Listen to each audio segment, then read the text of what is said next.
با سلام دوستای عزیز، خواستم که یه پخت کنگر رو بهتون آموزش بدم.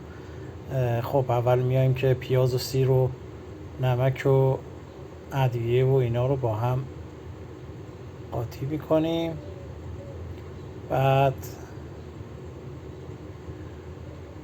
خب فلفل هم بهش میزنیم. خب میذاریم یه مقداری طلایی که شد. حالا کنگر رو بهش اضافه میکنیم. کنگر هم از قبل آماده کردیم، مقدار پختیمش، گذاشتیمش له شده. بعد حالا اضافهش میکنیم و حالا به همش میزنیم. خب که به هم خورد و پیاز قاطی شد و سرخ شد.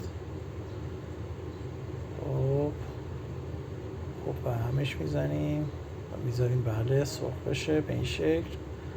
و بعد پوره گوجه رو 3 عدد گوجه رو بهش اضافه میکنیم و باز خوب به هم میزنیم تا این آب پوره گوجه گرفته بشه، آب گوجه گرفته بشه و یه چیزی مثل این به ما بده. ببینید خوب به هم که بخوره به این شکل میشه.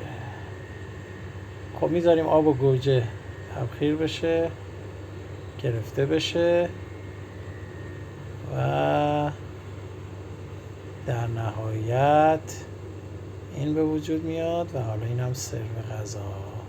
نوش جان، امیدوارم لذت برده باشین.